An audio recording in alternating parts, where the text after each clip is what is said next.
aka Bullets, YouTube channel. Hurry up, now tell us why you're here. The King will start at pole position for his final race, with Lightning McQueen in his first season finale. Row 2 has the Mean Green Car Kickaxe, who I hope doesn't win, and Dale Earnhardt Jr. to his outside. Row 3 has Floyd Mulvihill and surprisingly Slider Petrolsky to his outside. Row 4 has Sage Vanderspin and Ernie Gearson, who has a chance to finish in the top 20 in points.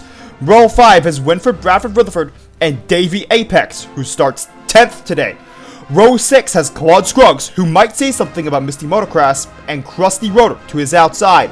Row 7 has Rusty Cornfuel, who couldn't qualify last race, and Billy Oilchanger to his outside. Row 8 has Mac Icar and Lee Revkins, who did quite well in practice for this race. Row 9 has Kevin Shiftwright and James Cleaner, who will also be racing his last race today. Row 10 has Tony Gasswort and Brush Kerber, hoping to get his second win today. Row 11 has Jeff Corvette, who's had a bad season this season, and Todd Marcus. Row 12 has Eugene Kobareski, who won't be wrecking Ken Schrader, and Misty Motocross to his outside. Row 13 is Kevin Carvick and Greg Beeple, who might lead laps today. Row 14 has Darren Ledfoot, who usually does good in the Dinoco 400, and Moray Clutchburn to his outside. Row 15 has Chuck Armstrong, the 2002 Piston Cup champion, and Ryan Newcar to his outside. Row 16 has Johnny Blamer, hoping not to crash, and Matt Karzith, the 2003 champion, to his outside. Row 17 has Ruby Easy Oaks and Kevin Racing Tire in his third start this season. Row 18 has Dirksen D'Agostino and Greg Candyman to his outside. Row 19 has Paunchy Wipeout, who's won a total of one race, and Manny Flywheel! Hopefully he wrecks the Mean Green car. Row 20 is Ralph Carlo, making his first start this season, and Ryan Shields, who's outside. Row 21 has Hollingus, who crashed in qualifying, and Aiken Axler. And starting in 43rd is Ryan Thunderbolt Jr. These two cars, Buck Schooner and Daryl Draggard, failed to qualify for this race, alongside some others. But Will Draftrev actually qualified in the top 43, but his hauler was lazy, which means Will Draftrev doesn't get to race. Now onto the race. The King will lead the first 2 laps of his final race, but unfortunately, the Mean Green Car Kickaxe is 5th as of the second lap, where he wrecks Ryan Newcar, who goes airborne on the second lap. And the Mean Green car would unfortunately take the lead for the next 39 laps. Eugene Kobareski is 8th as of lap 17, where he wrecks Greg Beeple and Kevin Carvick. Why? And then Lee Revkins will take the lead. He leads for 10 laps before the King will retake the lead.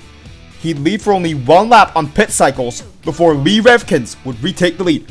He'd lead all the way until lap 93, where somehow Rusty Cornfuel will take the lead from him, leading for 2 laps before Matt Karzith will take the lead for himself, hoping to win the Dinoco 400. But on lap 102, the Mean Green Car Kickaxe is right behind him, and then wrecks Matt Karzith, which means he's out! Winford Bradford Rutherford would take the lead after the restart, leading until lap 117, where the Mean Green Car has to steal it from him, and then he leads until lap 138. 18 laps earlier, he wrecked Jeff Corvette. Why? The Mean Green car would be in the lead on lap 138, but he wrecks Tony Gasswort. Why? Lee Revkins would luckily take the lead, leading for a full 50 laps before Chuck Hicks would do a pit maneuver on Lee Revkins and then take the lead. And then shortly after that, the King would take the lead from him, leading for 5 laps, but unfortunately, the Mean Green car Kickaxe does a pit maneuver on Lightning McQueen, who goes from 2nd all the way down to 37th. And on lap 190, the Mean Green car is 2nd, where he says this, and then wrecks Winford Bradford Rutherford, who then bumps into Moray Clutchburn. Daryl Cartrip says, "Trouble, turn 3!" Winford screams, and then Johnny Blamer is involved in the crash. So is Ryan Shields, Billy Oilchanger, and Kevin Racing Tire. the mean green car, says this to Lightning McQueen. Then Bob Cutlass says, "Oh, huge crash behind the leaders." And then Ralph Carlo, Kevin Shiftright, Ernie Gearson, and Rusty Cornfield unable to get through. But Eugene Kobareski fortunately does. Fortunately, Davey Apex and Todd Marcus don't have the same fate, being caught in the crash. Brush Kerber is also unable to get through. And then Sage Vanderspin and Greg Candyman will both be involved in the crash. And, oh no! Many flywheels in the crash!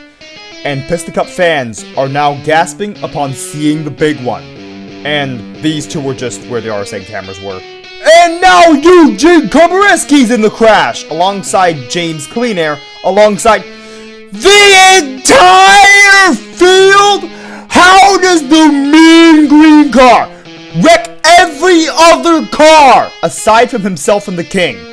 And in the crash, a tire is rolling on the track, and then Chuck Armstrong would go airborne, and Ryan Thunderbolt Jr. is now out!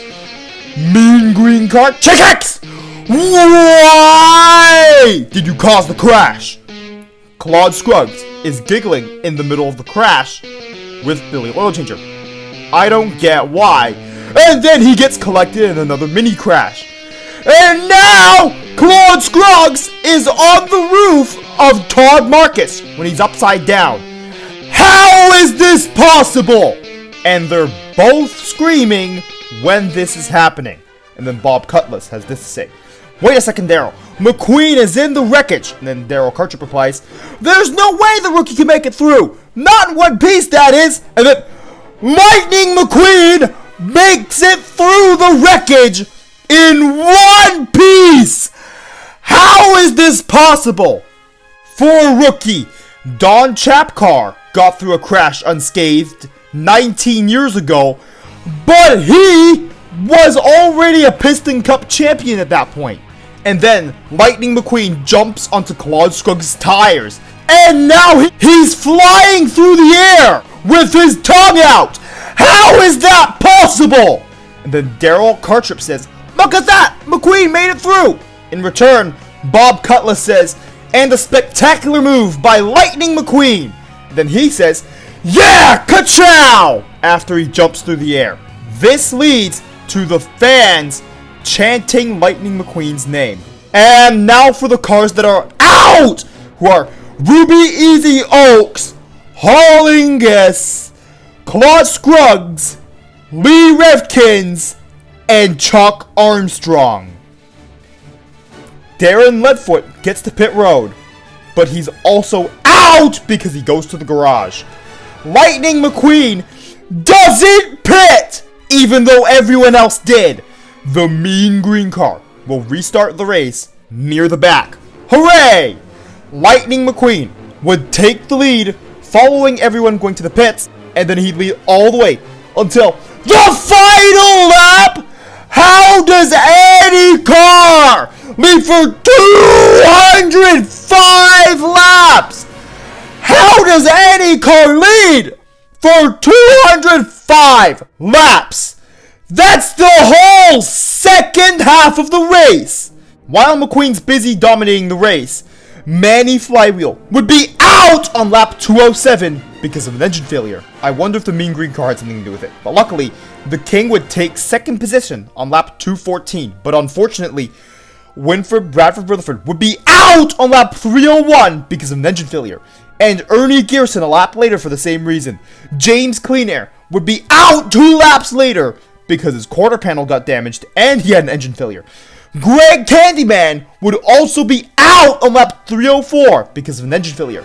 Misty Motocross would be out on lap 310 because of a damaged quarter panel. Lightning McQueen would go for a pit stop on lap 330, and he doesn't lose the lead. How?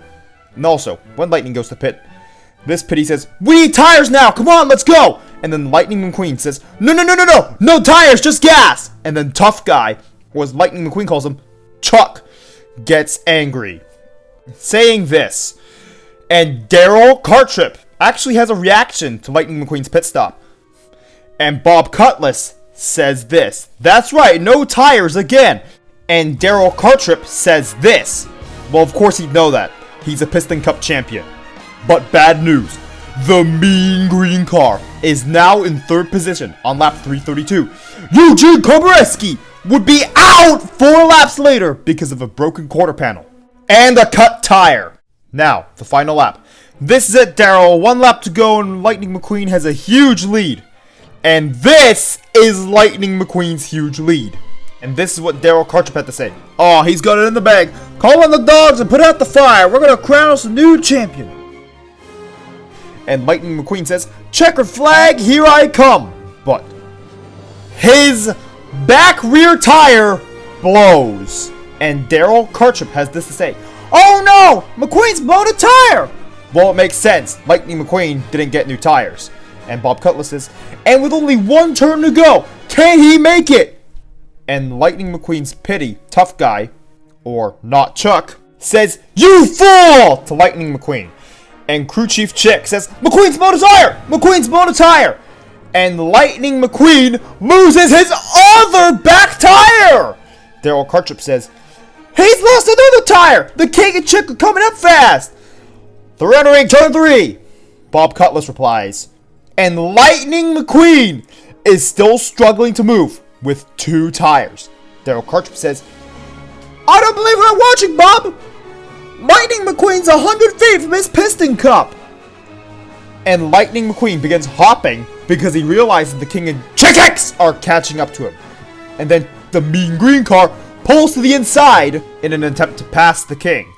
Bob Cutlass says, the King and Chick rounding turn 4! Then his partner, Daryl Cartrip, says, and down the stretch they come, and it's... Then Bob Cutlass says, it's too close to call! Too close! Soon after, Daryl Cartrip says, I don't believe it! I don't believe it!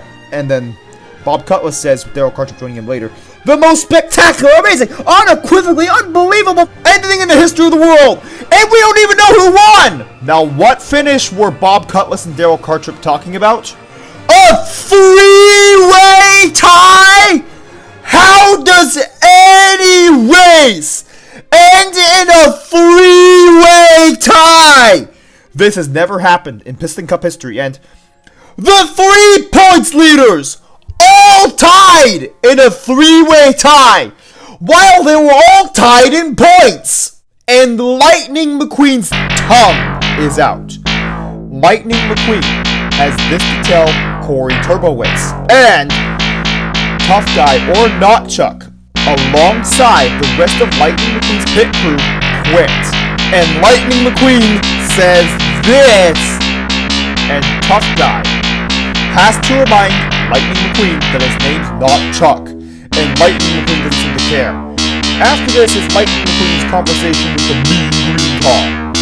I will not be showing it here, but I have another video called Some Roasting from the original Cars movie, which will be linked down in the description if you want to watch it. And the King has this to say to Lightning McQueen about his racing talent.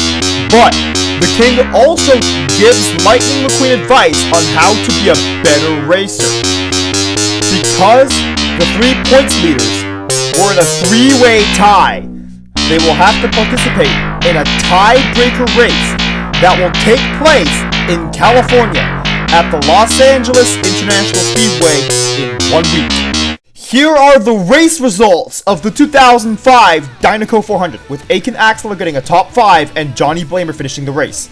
And here's the bottom half, because the last image was the top half. And can you see how many cars are out?